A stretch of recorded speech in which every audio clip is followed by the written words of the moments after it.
আহলে সুন্নাত ওয়াল জামাত, আহলে সুন্নাত ওয়াল জামাত আমার দাদা পীরের হক সিলসিলা, আমার দাদা পীরের হক সিলসিলা।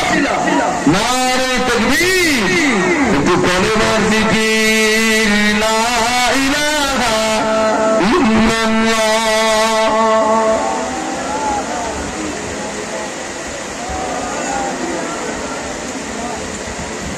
মুহাম্মাদুর রাসূলুল্লাহ, আল্লাহু আকবার।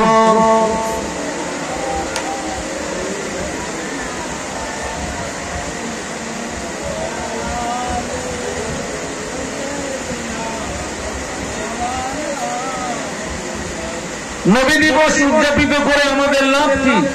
শাহ ওলিউল্লাহ মুহাদ্দিস দেহলভী রহমাতুল্লাহ আলাইহি ওনার আব্বাজান প্রতি বছরে নবীর শানে একটা করে মাহফিল দিতেন।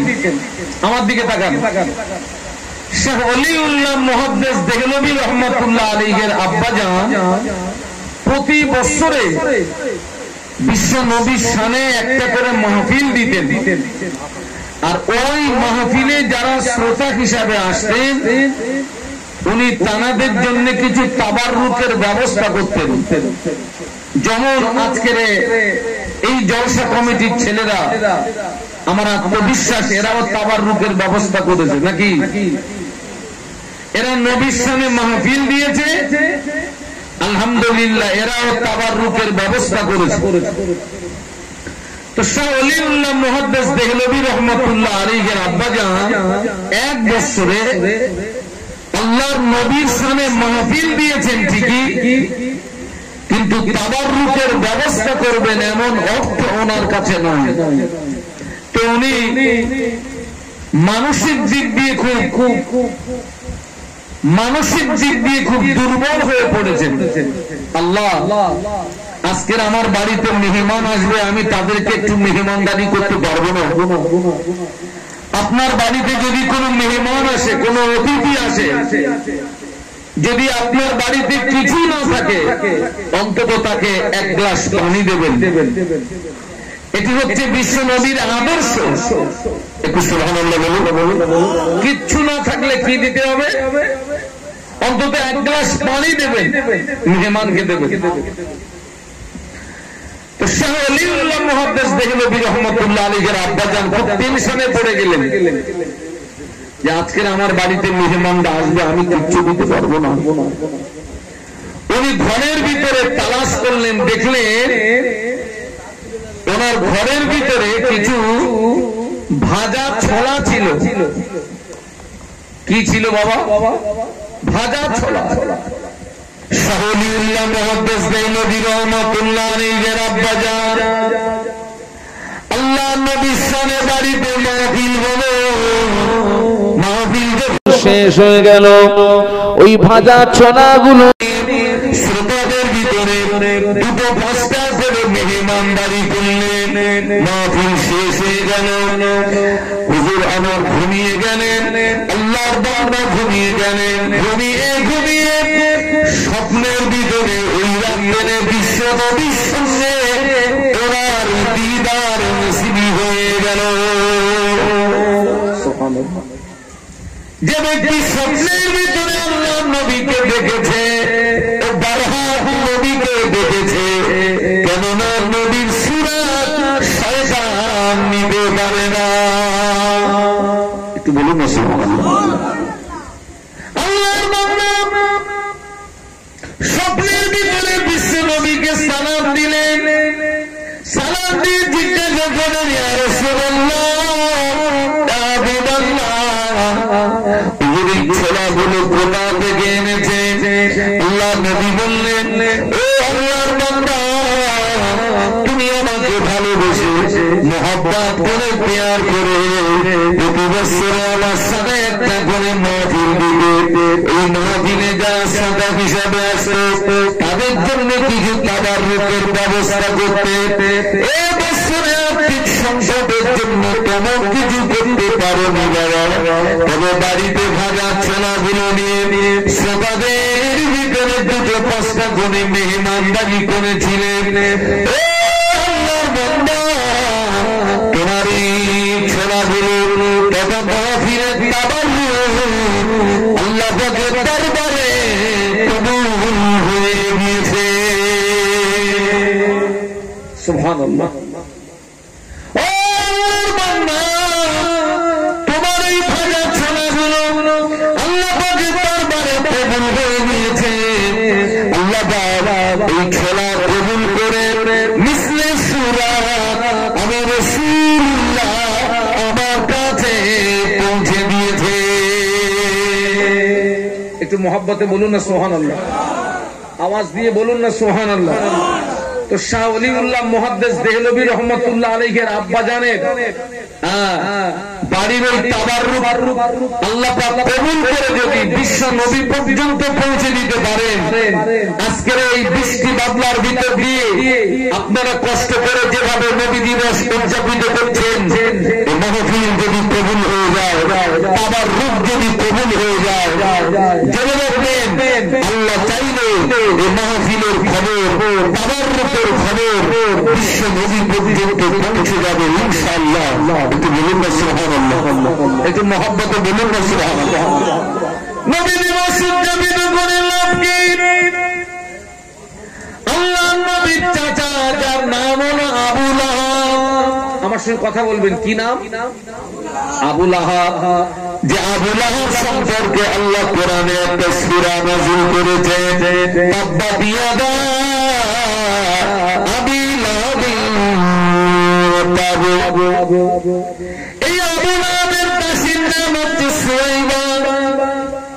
আল্লাহর নবী যেদিন ভূমিষ্ঠ হলেন, আল্লাহর নবী যেদিন পৃথিবীর জমিনে আসলেন, আবু লাহাবের দাসী সুয়াইবা বিশ্বনবীর জন্মের খবরটা, বিশ্বনবীর পয়দাইশের খবরটা আবু লাহাবের কাছে পৌঁছে দিল।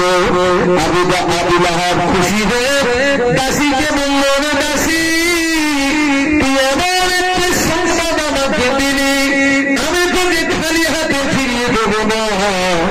যা আজকে থেকে আমি তোকে আযাদ করে দিলাম। এই আবু লাহাব ইন্তেকাল হয়ে গেল। আবু লাহাবের ইন্তেকালের পরে হযরত আব্বাস রাদিয়াল্লাহু আনহু স্বপ্নের ভিতরে আবু লাহাবের সঙ্গে দেখা হলো। জিজ্ঞাসা করে, তুমি কেমন আছো? বলে, আমি খুব কষ্টে আছি। তোমার প্রতিনিয়ত আমাকে যে আযাব দেওয়া হয়, প্রতিনিয়ত আমাকে যে শাস্তি দেওয়া হয়, প্রতি সোমবারে করে আযাব হালকা করে দেওয়া হয়। আর আমি বিশ্বনবীর জন্মের সংবাদটা আমার কাছে যে পৌঁছে দিয়েছিল, খুশি হয়ে আমি তাকে হাতের আঙুল দিয়ে ইশারা করে আযাদ করে দিয়েছিলাম। ওই আঙুলের মাথা দিয়ে এক প্রকার মিঠা পানি পার হয়। এই পানি পান করে আমি তৃপ্তি অনুভব করি। একটু বলুন না সুবহানাল্লাহ। কি বুঝলেন? আবু লাহাব স্পষ্ট কাফের। আবু লাহাব স্পষ্ট কি? কাফের। যার সম্পর্কে কোরআনের সূরা নাযিল হলো, সে আমার নবীর পয়দাইশের সংবাদ শুনে খুশি হয়ে দাসীকে আযাদ করার কারণে আল্লাহ প্রতি সোমবারে তার আযাব, প্রতিনিয়ত আল্লাহ পাক যেভাবে তাকে আযাব দেয়, প্রতি সোমবারে তার আযাব হালকা করা হয়। এবং যে আঙুলের ইশারা করে যে তার দাসীকে আযাদ করে দিয়েছিল, সেই আঙুলের মাথা দিয়ে এক প্রকার মিঠা পানি বার হয় এবং সেই পানি পান করে সে তৃপ্তি অনুভব করে। আমরা তো সেই নবীর উম্মত এবং সেই নবীর জন্ম মৃত্যু দিবস আমরা উদযাপিত করছি। নিশ্চিত আল্লাহ আমাদেরকে খালি হাতে ফিরিয়ে দেবেন না। নিশ্চিত আল্লাহ আমাদেরকে জাযায়ে খায়র দান করবেন। বলুন আল্লাহুম্মা আমিন। আল্লাহ নবী মুসা আলাইহিস সালাম, মুসা নবীকে আল্লাহ লকব দিয়েছিলেন মুসা কালিমুল্লাহ। মুসা আলাইহিস সালামের উম্মতি দিগকে আল্লাহ পাক 2 বছর 100 বছর পর্যন্ত হায়াত দিবেন। একটু বলুন আল্লাহু আকবার, আর একটু আওয়াজ দিয়ে বলুন না আল্লাহু আকবার।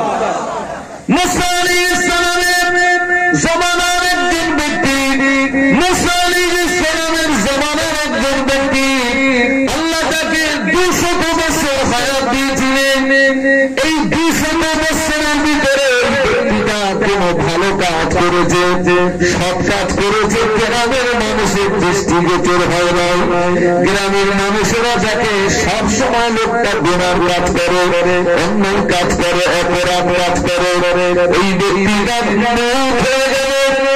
এই ব্যক্তিটার মৌত করে মুসা আলাইহিস সালামের কওমের মানুষেরা পরামর্শ করলেন, একে আমরা গোসল দেব না, কাপড়ের কাপড় পরাবো না, কাফনও করবো না, যেখানে ময়লা আবর্জনা ফেলে এই জায়গায় লাশটাকে ফেলে দিয়েছি, এতে জীবজন্তু ছিঁড়ে ছিঁড়ে খায়। তারা তাই করলো, বিনা গোসলে বিনা কাপড়ের কাপড়ে দাফন না দিয়ে লাশটাকে নিয়ে ময়লা আবর্জনাকে ফেলে দিল। যে যারা লাশটাকে ফেলে দিল পরের দিন বলছে যাই না একটু দেখে আসি না দাদার হাল হকিকত। পরের দিনে গিয়ে দেখে, পরের দিনে গিয়ে দেখে জীবজন্তু ছিঁড়ে খাওয়া খুব দূরে তখনও পর্যন্ত লাশের শরীরে কোন নেশা বাসি স্পর্শ করে নাই। একটু আস্তে করে সুবহানাল্লাহ বলা যাবে, একটু মহব্বতে বলা যাবে। যারা লাশটা ফেলে দিয়ে এসছে তারা বলছে সবে তো একদিন হলো, অন্তত 3টে দিন যা খেলা দেখা যাবে। 3 দিন অতিবাহিত হলো। যারা লাশটাকে ফেলেছিল তারা বলে চললে যাই দেখে আসি। 3 দিন পরে গিয়ে দেখে ওই লাশ জীব জানোয়ার ছিঁড়ে খাওয়া দরকার, তখনও পর্যন্ত লাশের শরীর দিয়ে কোনো দুর্গন্ধ বার হয় না, তখনও পর্যন্ত লাশের শরীরে কোনো সামাছিতে স্পর্শ করে না। মুসা আলাইহিস সালাম তুর পাহাড়ে গেলেন, আল্লাহ তাআলা বলেন নবী মুসা কেন আমার এই বান্দাকে গোসল দেওয়া হলো না, কেন আমার এই বান্দাকে দাফন করা হলো না, কেন আমার এই বান্দাকে কবরস্থ করা হলো না। আল্লাহ বলেন মুসা চলে যাও, আমার এই বান্দার লাশটা ময়লা আবর্জনা থেকে তুলে নিয়ে তাকে গোসল দিয়ে কাপড়ের কাপড় পরিয়ে দাফন করে দাও। আমি আল্লাহ ওর 200 বছরের জীবনের গুনাহ মাফ করে দিয়েছি। একটু মহব্বতে বলুন না। আল্লাহ নবী মুসা আলাইহিস সালাম বলেন আল্লাহ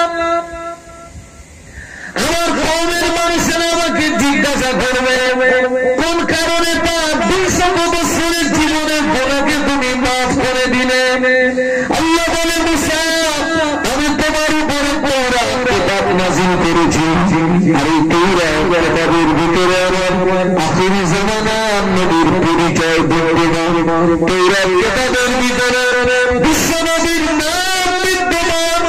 আমার এই বান্দা তওরাত কিতাব পড়তে আর আমার হাবিবের নাম নজরে আসার সঙ্গে সঙ্গে আমার হাবিবের নামের উপরে মহব্বতের চূড়া দিতে, আমার হাবিবের নামের উপরে দরুদ শরীফ পড়তে আমি আল্লাহ আমার হাবিবের নামের উপরে মহব্বতের চূড়া দেওয়ার কারণে, আমার হাবিবের নামের উপরে দরুদ শরীফ পড়ার কারণে আমি আল্লাহ খুশি হয়ে তার 200 বছরের জীবনে গুনাহ মাফ করে দিয়েছি। একটু মহব্বতে বলা যাবে না ছেলেরা? মুসা নবীর উম্মত আমাদের নবীর নামে চুমা দিয়ে আমাদের নবীর উপরে দরুদ পড়ে যদি গুনাহ মাফ হয়, কত বছরের গুনাহ মাফ?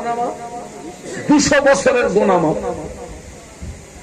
আমরা সেই নবীর উম্মত, আর আমরা সেই নবীর সিরাতুন নবী মাহফিলে আমরা এসেছি। আল্লাহ আমাদের কিছু দেবে না খালি হাতে ফিরিয়ে দেবে রে বাবা? একটু কথা বলেন, আল্লাহ আমাদের কিছু দেবে না খালি হাতে ফিরিয়ে দেবে? নিশ্চিত আল্লাহ আমাদেরকে জাযায়ে খায়ের নসিব করবেন। আল্লাহুম্মা মুহাব্বতের সঙ্গে, মুহাব্বতের সঙ্গে।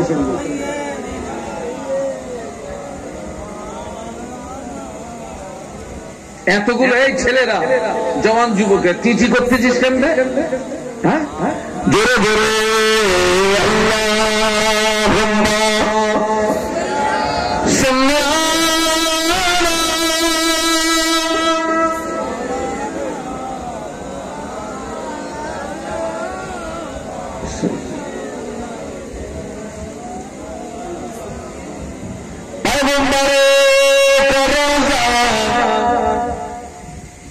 দেখা দে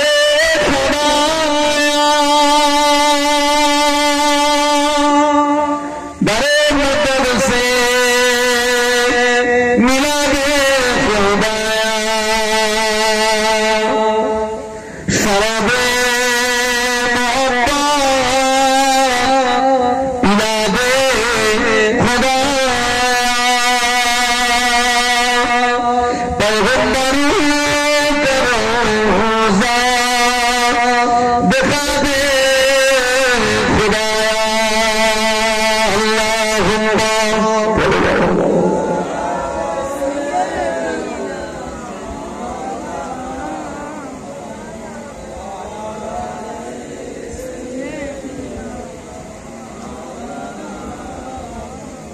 আমি শুরুতেই একটা কথা বলছিলাম, নবী দিবস উদযাপিত করে লাভ কি? আমি বলেছিলাম আজকের এখানে বিশ্ব নবীর জীবন আদর্শ সম্পর্কে আলোচনা হবে। সেই আলোচনাগুলোকে মেনে নিয়ে আমরা যদি বাস্তব জীবনে আমলে আনতে পারি, দুনিয়া আখিরাতে আমরা উপকৃত হব। আল্লাহ পাক নবীকে লক্ষ্য করে বললেন, কুল ইন কুনতুম তুহিব্বুনাল্লাহ ফাত্তাবিউনি ইউহিব্বুকুমুল্লাহ।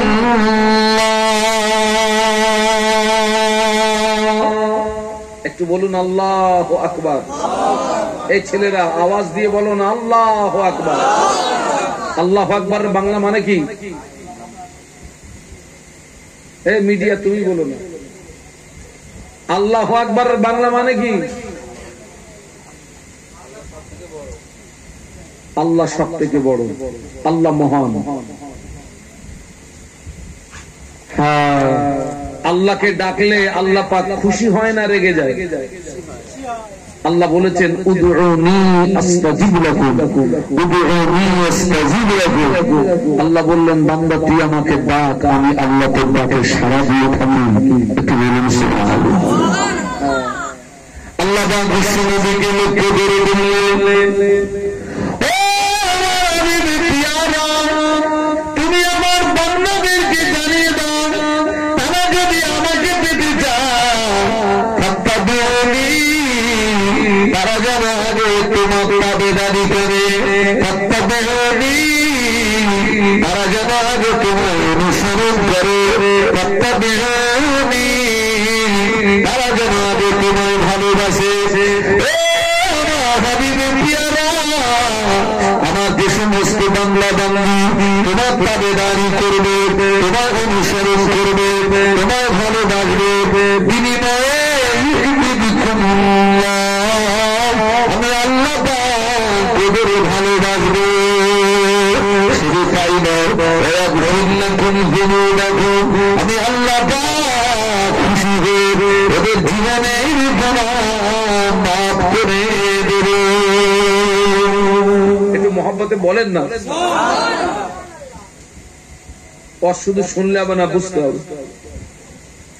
আল্লাহ বললেন হাবিব তুমি আমার সমস্ত বান্দা বান্দীদেরকে জানিয়ে দাও, তারা যদি আমাকে পেতে চায় তাদের এক নাম্বার কাজ হবে ফাত্তাবিউনি, তারা যেন আগে তোমার তাবেদারি করে। তার মানে আল্লাহকে পেতে গেলে আগে তাবেদারি করতে হবে। কার? সবাই মিলে বলুন, নবীর তাবেদারি করতে হবে। আল্লাহকে পেতে গেলে নবীকে অনুসরণ করতে হবে। আমরা যদি নবীর তাবেদারি করতে পারি, আমরা যদি নবীকে অনুসরণ করতে পারি, বিনিময়ে আল্লাহ আমাদেরকে ভালোবাসবে। শুধু আল্লাহ আমাদেরকে ভালোবাসবেন না, আল্লাহ খুশি হয়ে আমাদের জীবনের গুনাহকে মাফ করে দেবে। আচ্ছা, এখন এখানে একটা প্রশ্ন আসে। আল্লাহ বললেন আমার নবীর অনুসরণ করো। অনুসরণ কাকে বলে? একজন ব্যক্তি একটু জবাব দেন তো, অনুসরণ কাকে বলে?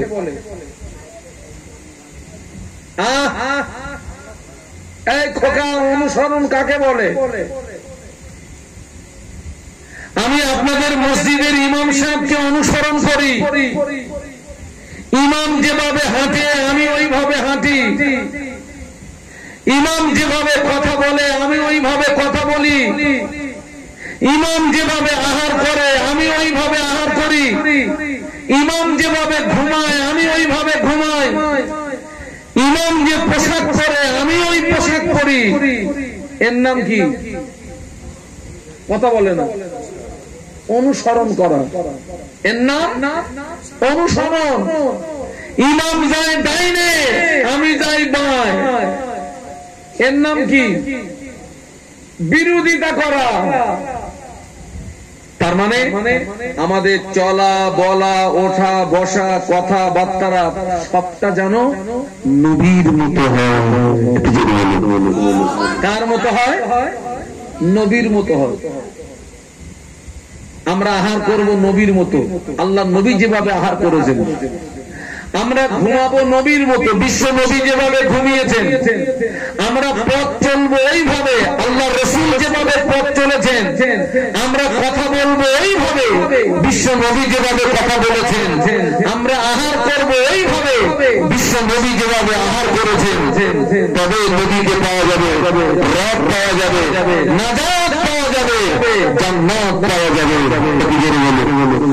আর একটু মহব্বতে বলুন। কিন্তু আমাদের সকলের দ্বারা কি নবীর অনুসরণ হচ্ছে বাবা? কথা বলেন না। আল্লাহ নবী বললেন লা ইউমিনু আহাদুকুম হাত্তা ইয়াকুনা আহাব্বা ইলাইহি মিন ওয়ালিদিহি ওয়া ওয়ালাদিহি ওয়ান নাস আজমাইন। আল্লাহ নবী বললেন তোমরা ততক্ষণ পূর্ণাঙ্গ মুসলমান হতে পারবে না যতক্ষণ না পর্যন্ত তোমার পিতা, তোমার সন্তান, সমস্ত মানুষ অপেক্ষা আমি রাসূলুল্লাহ আমাকে না ভালোবাসবে ততক্ষণ পর্যন্ত পূর্ণাঙ্গ মুসলমান হতে পারবে না। আমাদের পিতা, আমাদের সন্তান এবং সমস্ত মানুষ অপেক্ষা আমরা যতক্ষণ বিশ্ব নবীকে ভালো না বাসতে পারছি, নবী বললেন ততক্ষণ তোমরা পূর্ণাঙ্গ মুসলমান হতে পারবে না। নিজের পিতা, নিজের সন্তান, সমস্ত মানুষ অপেক্ষা ভালোবাসতে হবে কাকে? একটু কথা বলেন, কথা বলেন, সব হবে। কাকে ভালোবাসতে হবে? বিশ্ব নবীকে। সবাই মিলে বলুন কাকে ভালোবাসতে হবে? আরো আওয়াজ দিয়ে বলুন কাকে ভালোবাসতে হবে? আমার পিতা, আমার সন্তান, সমস্ত মানুষ অপেক্ষা কাকে ভালোবাসতে হবে? বিশ্ব নবী মুহাম্মদুর রাসূলুল্লাহ সাল্লাল্লাহু আলাইহি ওয়াসাল্লামকে। সত্যি কি সেটা আমাদের দ্বারা হচ্ছে? না। নবী পাকের একজন সাহাবী আল্লাহ নবীকে জিজ্ঞাসা করেছিলেন, ইয়া রাসূলুল্লাহ, হাবিবাল্লাহ, মাতা কিয়ামত কবে হবে? একজন সাহাবী নবীকে জিজ্ঞাসা করলেন, হুজুর আপনি বলুন তো কিয়ামতটা কবে হবে? কিয়ামত। আল্লাহ নবী এই সাহাবীকে ঘুরিয়ে জিজ্ঞাসা করেছিলেন, হে বাবা সাহাবী, তুমি কিয়ামতের সংবাদ দিচ্ছ, কিয়ামতের খবর দিচ্ছ, কিয়ামতের জন্য কি অর্জন করেছো বলো, কিয়ামতের জন্য কি সংশয় করেছো বলো। এই সাহাবী জবাব দিয়েছিলেন, ইয়া রাসূলুল্লাহ, হাবিবাল্লাহ, কিয়ামতের জন্য আমি কিছু সংশয় করতে পারিনি, কিয়ামতের জন্য আমি কিছু অর্জন করতে পারিনি, তবে আমি আল্লাহ আল্লাহ রাসূলকে ভালোবেসেছি। খোকা সুবহানাল্লাহ বাড়ি গিয়ে বলবি, একটু মহব্বতে বল না, আর একটু আওয়াজ দিয়ে বল না। আল্লাহ নবী সাহাবীকে বললেন, ও বড় সাহাবী, তোমার দাবি যদি সত্য হয়, এই দাবি তোমাকে কিয়ামতের ময়দানে নাজাত করিয়ে দেবে। দাবি যদি সত্য হয়। সাহাবী জিজ্ঞাসা করলেন, হুজুর কিয়ামত কবে হবে? আর আল্লাহ নবী ঘুরিয়ে জিজ্ঞাসা করলেন, তুমি কিয়ামতের জন্য কি অর্জন করেছো? সাহাবী বললেন, আমি কিচ্ছু অর্জন করতে পারিনি, তবে আমি আল্লাহ রসুলকে বলুন ভালোবেসেছি। আর আল্লাহ রসুল ঘুরিয়ে বললেন, তোমার দাবি যদি সত্য হয়, মানে আমরা যে নবীর ভালোবাসার দাবি করছি, এই দাবির সত্যতা প্রমাণ করাতে হবে। ছেলে, আমরা যে নবীর ভালোবাসার দাবি করছি, এই দাবির সত্যতা প্রমাণ করাতে হবে। মৌখিক নবীর ভালোবাসার দাবি করা সহজ, আর এই ভালোবাসাটাকে প্র্যাকটিক্যালে দেখানোটা কি সহজ না কঠিন? কঠিন। মৌখিক বলে দিলাম নবীকে ভালোবাসি, এটা সহজ, আর ওটাকে প্র্যাকটিক্যালে দেখানোটা কঠিন। আমাদেরকে প্র্যাকটিক্যালে আসতে হবে, বাস্তবতায় আসতে হবে। আচ্ছা, আমি নবীকে ভালোবাসবো কি করে? আল্লাহ কোরআন শরীফে